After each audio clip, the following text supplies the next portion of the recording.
Assalamualaikum warahmatullahi wabarakatuh. Saya atas nama Gusti Muhammad Ranadi Akbar dari Prodi Teknik Otomotif semester 4 ingin menjelaskan sedikit tentang kelistrikan yang ada dalam otomotif. Kali ini saya akan menjelaskan tentang sumber arus listrik di kendaraan atau sirkuit kelistrikan. Dalam dunia otomotif, bukan melulu membahas tentang mesin atau engine dan komponen-komponennya, tapi dalam otomotif membahas semua, salah satunya yaitu kelistrikan. Seperti yang kita tahu, kelistrikan bukan hanya ada di rumah-rumah saja, tapi di otomotif pun juga ada. Seperti contohnya pada bagian lampu, rating, ataupun juga pada busi dan sebagainya. Sebelum kita masuk lebih jauh, kita harus tahu dahulu bahwa arus listrik terbagi menjadi dua, yaitu arus AC dan arus DC. Pasti teman-teman bertanya-tanya, kenapa arus listrik terbagi menjadi dua? Dalam kelistrikan, arus AC dan arus DC memiliki perbedaan. Kita akan menjelaskan terlebih dahulu apa itu arus AC. Arus AC atau alternating current yaitu listrik yang besar dan arah arusnya yang selalu berubah-ubah atau bolak-balik. Listrik arus AC akan membentuk gelombang yang biasa dinamakan dengan gelombang sinusoida.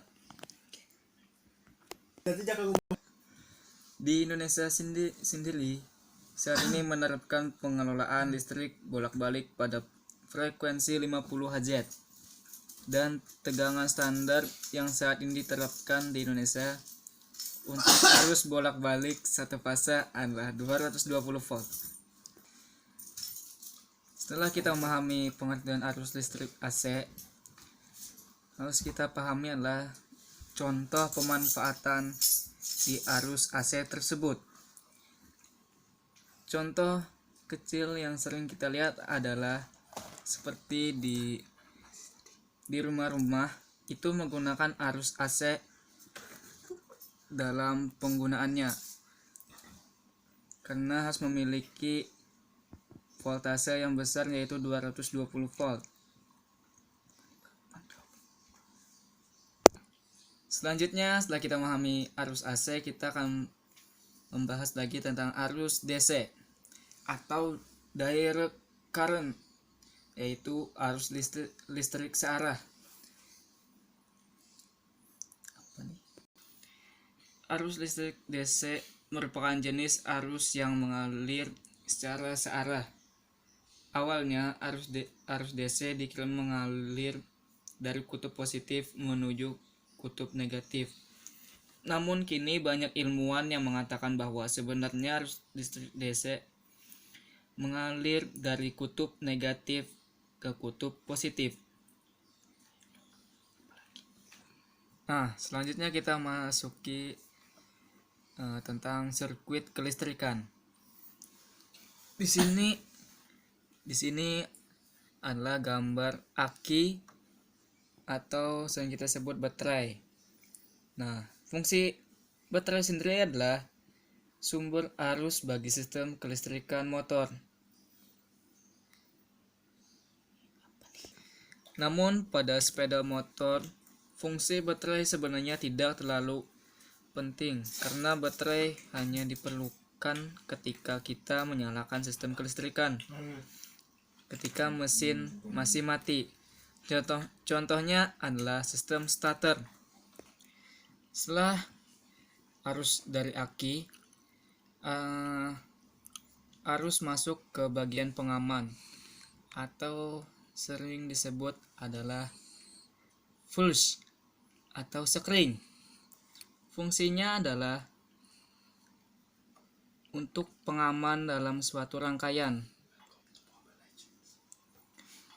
Fuse akan mencegah terjadinya aliran arus listrik berlebih yang bisa menyebabkan kebakaran pada suatu rangkaian kelistrikan.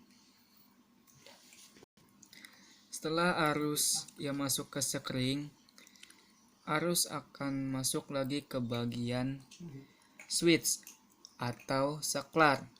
Fungsi saklar ini adalah sebagai tempat mengaktifkan sebuah sistem kelistrikan. Jadi dia fungsinya untuk menghubung matikan suatu arus yang ada dalam rangkaian tersebut. Setelah arus masuk ke bagian switch, lalu dia mengalir ke bagian lampu. Di sini beban merubah energi listrik menjadi energi cahaya.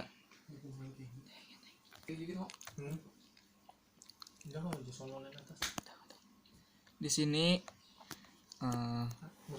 arus listrik berubah menjadi energi cahaya. Dan arus yang digunakan dalam sistem rangkaian ini adalah arus DC atau arus yang searah. Sekian yang bisa saya jelaskan. Assalamualaikum warahmatullahi wabarakatuh.